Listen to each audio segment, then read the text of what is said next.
behind you, Jessica. So tell us all about yourself and get us even more excited than we already are about Well, flipping. thank you so much, Linda and Molly and Charlie. Thank you so much for hosting. And thank you all for the incredible work that you are doing. I am just so honored to be on the front lines of saving democracy with all of you. And I am just so inspired that you have already talked to basically 37,000 voters in my district with that personal touch. So thank you. As all of you know, I'm the only woman running to flip a competitive House seat in California. So out of the 10 battleground seats in a year where reproductive rights are on the line, it's us, right? We are the only place where you have women up and down the ticket who can actually help stand up for and make sure we guarantee women's reproductive rights. As you heard from Linda at the beginning, my district looks a little bit funky, but as you'll probably notice from your postcards, we're mostly 85% of the population is in the suburbs of Sacramento. So for those of you in the Bay Area, not too far of a drive. It's in Folsom and Roseville. And then we incorporate all of the Democrat voting areas of the Sierra Nevada foothills. So Tahoe votes Dem, Nevada County, Mono, Inyo County. And I will also be the only Democrat and representing about 60% of California's water supply sources. So the upper watersheds of California are in my district, and this will be the first time that we will have a Democrat representing this really critical piece of our fire safety, our carbon storage, and our drought resilience. And so having somebody in there that can manage this well and drive resources into protecting your water supply is really vital. I'm actually 5 generations from my district. My great-great-grandparents crossed the Sierra on covered wagons. And unlike the Donner Party, they made it. And they landed in Gold Run, if you know the area. And we still have the original 200 acres of forest land to this day. I grew up in this community, and my parents were both school teachers. So we were out there doing a lot of good service work. I mean, that sort of commitment to public service was instilled in me at a very early age. And so it was very natural for me to then dedicate my career and my life to public service. I graduated from college and I wanted to go help end poverty around the world and uplift women. So I joined the U.S. Agency for International Development. That's the humanitarian aid wing of the State Department. And they took one look at me and they said, Jessica, we think you belong in Baghdad. And so at the age of 23, my first job out of college, I went to Iraq. I mean, can you picture this phone call with my mom? I called her up and I was like, hey, mom, I'm going to Baghdad. And there's like silence on the other end of the phone. And I said, don't worry, mom. This is going to be amazing for your spiritual growth. And she did not laugh. And off I went. And I was on the ground in Iraq for about a year and a half. This was 2005. And I stood side by side with our troops every single day. I saw firsthand the sacrifices that they make being deployed and the impact and the weight it has on them. I saw the toll it was taking on their families left behind at home. And most importantly, I saw the impact this war was having on my Iraqi colleagues, because every day they were taking the same rocket fire and mortar fire that we were, except they were going through this with their children. And having seen the real price of war up close firsthand as a young adult, it instilled in me a very deep commitment to trying to prevent crisis and suffering before it happens, and how much we have to be able to avoid this if we can. And so I spent the next 10 years of my life working in national security, trying to prevent suffering around the world. I worked on countering human trafficking. I worked on counterterrorism. I worked on nuclear nonproliferation. I worked for the Defense Department. I worked for the State Department. And they stationed me in amazing places around the world, everything from the U.S. Embassy in New Delhi to Myanmar when Burma first opened up, and even at U.S. Pacific Command headquarters, which turns out is headquartered in Honolulu, Hawaii. And I will just tell you that is a much better posting than Baghdad. And so spent my career working on that. But then in the summer of 2016, I was reading a book called In the Garden of the Beasts. And this is the diary of the US ambassador to Germany in 1930. And the rhetoric I was reading from Germany 1930 was being echoed on cable news in America in 2016. And today I still hear it. And I remember this clear thought of asking myself, if I had been alive in 1930s Germany, who would I have been? What would I have done? And I wanted that answer to be everything. So I dropped my life and I moved to Colorado and I knocked on doors trying to stop a Trump presidency. And we won Colorado, but I'm sure all of you remember the grief of that election night in 2016. And I remember that feeling and asking myself, well, what should I do now? And I remember the answer coming to me clearly at the Women's March, because that grief had subsided into something that felt more like a fire. And I felt like I was being forged, from iron to steel. And I felt when I was at the Women's March in DC, in the midst of this grief, feeling like we can do more. We have to do more. And women are a powerful and unstoppable force. And so I stepped up and I did what any sane person would do. I moved home in 2017 and I ran for Congress. And so I ran in this area in what was then before redistricting, so a much harder district. But together we ended up swinging this district 17 percentage points, and I beat the top of the ticket by 10. And we ran this campaign that was inspiring the community rather than dividing it. And I also ran on solutions to the wildfire crisis, because a wildfire wasn't asking if you're a Republican or a Democrat. And so I went through the Sierra foothills and identified solutions. And so then when that election ended, I got a call from a friend who was up in the campfire in Paradise. And she said, Jessica, we need help. Can you come? And my parents had trained me just to drop everything and answer the call. And that's what I did. And so I went and I volunteered on the ground for the campfire recovery for the better part of a month. And I worked on trying to help uplift that community. But the first night I was there, I met this mom and her kids, and was helping them get some food, helping them get some clothes.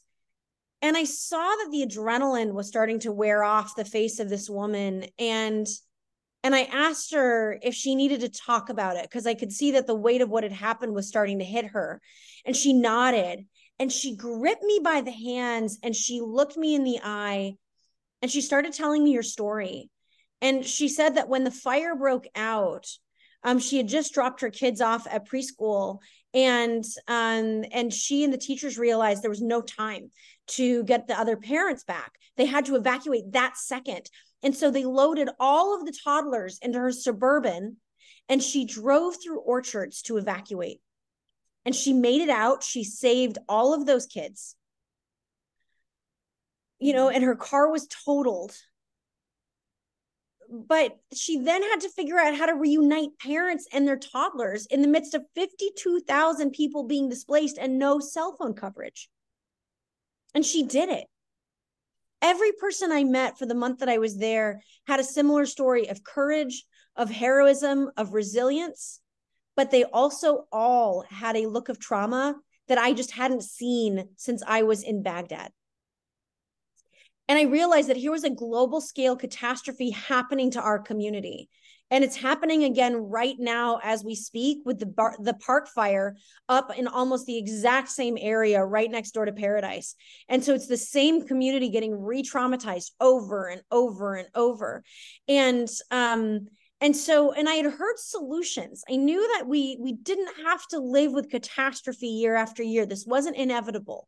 But we had to scale the solutions to the scale of the crisis.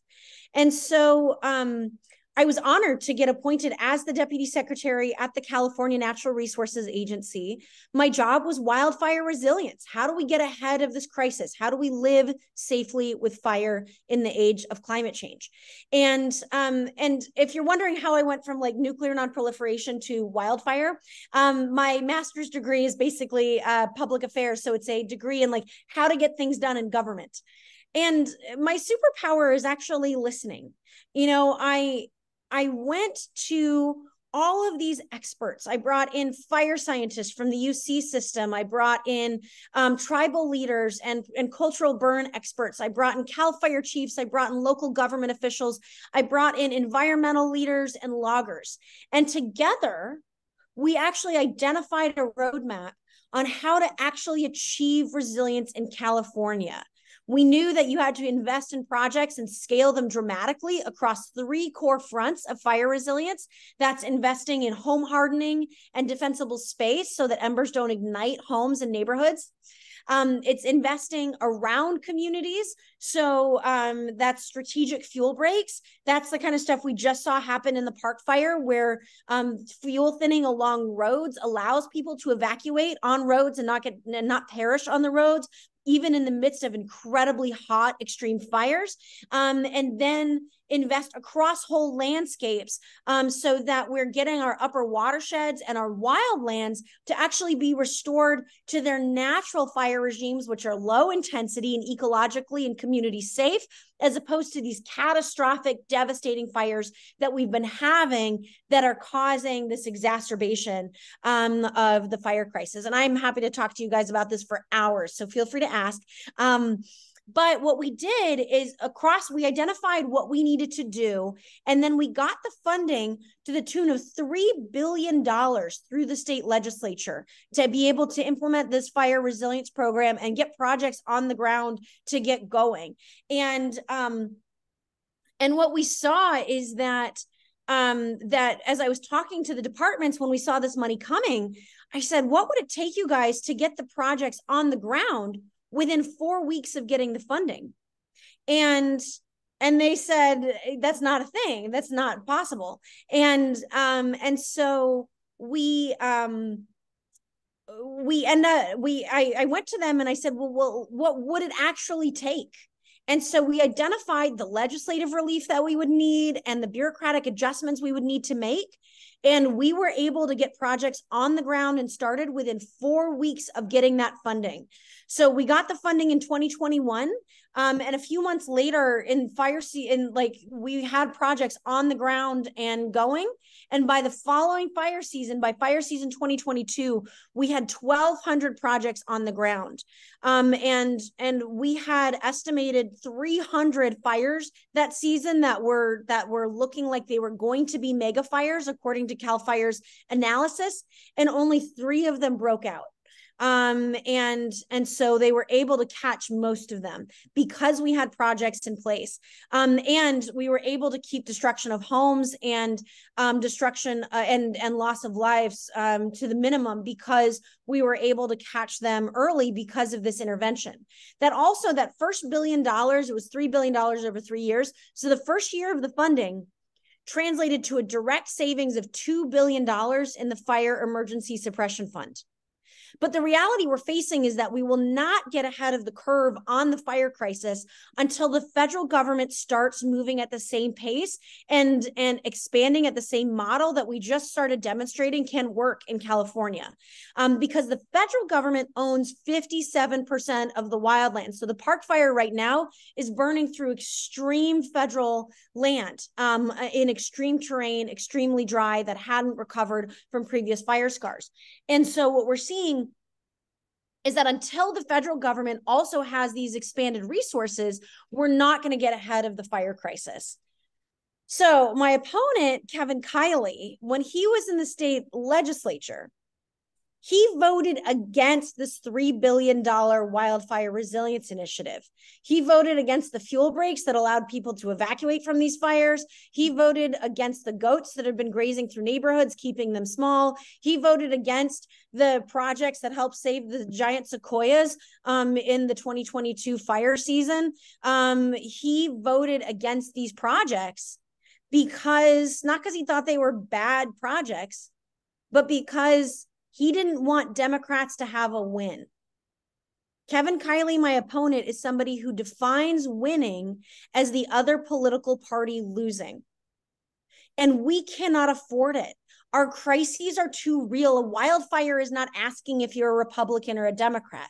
We need people who will go in and actually start rolling up their sleeves, getting to the root of the problem and solving it, and then scaling those solutions so we don't have to live with this trauma year after year after year. Kiley is somebody that Donald Trump describes as a MAGA champion in Congress. And he has been living up to that name.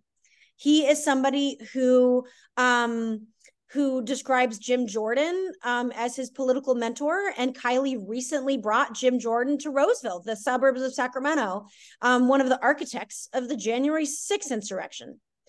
I recently brought Adam Schiff to Roseville to campaign for me because I took an oath to defend the Constitution. And Adam Schiff is supporting me because he knows that this is one of the top flippable seats in California and that he needs partners who will stand up to people like Kevin Kiley and get them out of office so that he can actually help defend the Constitution, and we can do that together. Kiley has also been somebody who's been playing political games with this community and ignoring the real issues that we're facing. One of the towns in my community is Nevada City. PG&E this summer has cut off their water supply. And rather than hauling PG&E up in front of Congress to ask them about cutting off Nevada City's water supply, causing all of these devastating fires, gouging us on prices for gas that is making it harder for people on low income or fixed incomes to survive in our communities. Kiley has been hauling up school teachers from Berkeley to ask them why their diversity programs are corrupting children. He, being in Congress, has been trying to block the Senate nomination of Biden's labor secretary. It's like the guy hasn't even read the Constitution and know what branch does what, right? And so he has been playing games and has been wholly focused on trying to get himself headlines on conservative media rather than actually delivering for our community, and the community is angry. One of the things that I find most dangerous about Kiley, in addition to him being somebody who's just going to be a green light for Trump's Project 2025, Kiley is actively voting for a national abortion ban. So he is a member of Congress in California who's actively trying to take away the reproductive rights of every California woman. And so I will stand up against him. I promise you that I will not stand by and let women in California suffer. And I will not stand by as we have women in Texas and in the South getting criminalized for miscarriage, having terminal pregnancies that they are forced to carry to term. I will not stand by while we see women in America dying of sepsis. These issues are real. And we know that we have to protect reproductive rights. And so I promise you that I will get to Congress. I will codify Roe into law so that we can end this suffering. I will also be your partner in making sure that we are standing up so that women have the tools to be able to have agency over when and how they have a children. And it is easier for people to have a family in this country, right? Let's invest in contraception and education. Let's invest in prenatal care, in early childhood development, in childcare so that people aren't spending an extra salary on it. Let's put in the child tax credit so we aren't having kids growing up in poverty, right? These aren't just feel-good social programs, right? When I worked in international aid, the number one indicator of a country's long-term economic growth was its ability, was how much that country invested in the first 1,000 days of a child's life. Let me repeat that. The best indicator of a country's GDP growth over the next 20 years was how much they were investing in the first 3 years of a child's life. And so it is really vital that we elect people to Congress who are making investments and pushing policies and solutions that will last for generations rather than just a news cycle. And so that is what is going to uplift and heal our politics. And so I'm really excited to be running in this district because this is a district that's winnable. This is a district that is 65% pro-choice, 63% anti-Trump. And so as soon as I tell my neighbors that Kylie is pro-Trump and anti-choice, they're done. We don't want an extremist here. We need a problem solver and a partner. So I am just grateful to be in this fight with all of you because it is such a critical moment in history. And I know all of you have been working incredibly hard, and I know you're probably tired, right? I'm tired. But this work is exhausting, but it is vital. It is vital. And we have to finish it. I want to remind you that these authoritarian movements, they do not gain power in one election, and they are not vanquished in one election. It is the work of a decade if you look back through history. And so it is our job to make sure that we keep pushing, because I know so many of us have been running at full sprint since 2016, but this is the time to keep going because we are succeeding. And we are healing our country, and we can use the tools of democracy to do it. So I want to just close on a thought that does keep me going every day. And if I start to feel overwhelmed, I remind myself of this. I like to read Abraham Lincoln's very first speech. This was a speech that he gave in 1838, so decades before the Civil War broke out. And in it, he identified every single trend that was already present in America, which eventually did lead to the Civil War. And he warned them, and he warns us, that the vehicle that would end the great American experiment would be weak congressmen who prioritize their own political party over the country and the Constitution. I've got a weak congressman here, and we have the power and the responsibility to unseat him. And when we do, we can actually shift the course of American history so that it lands on the side of democracy and freedom rather than autocracy and authoritarianism. I know every generation doesn't have a burden this heavy, but few generations have the power to shift the course of history using civic action. We do not need a battlefield to vanquish this foe. We can do it at the ballot box. The work you are doing, making phone calls, when you come up to Tahoe and knock on doors, or Roseville, when you come and make postcards and reach out to voters, this work that you are doing, and when you invest in this race so that our voice can be heard louder, right? When you make all of these steps and take this action that you are so good at doing, I want you to remind yourself that you are cementing a safe future for your children and your grandchildren, because they're going to ask you, right? They're going to wonder what you were doing during the MAGA era. And you are going to be able to tell them that you saw the danger. You recognized the need and the urgency, and you did everything in your power to save them. And then you're going to tell them you're welcome. So I am so honored to be part of this movement with all of you, because we are going to unseat a weak congressman, and we are going to put in place a strong congresswoman to give us power and agency, and we're going to work together and elect women up and down the whole ticket. So thanks for your work. Thanks for your support, and just an honor to be here with all of you. Hey, Charlie. Okay, Jessica, before we get started, I just want to tell you a couple of the comments that are in the chat. She's exactly who we need in Congress. We have to get this woman elected. So thank you for being here.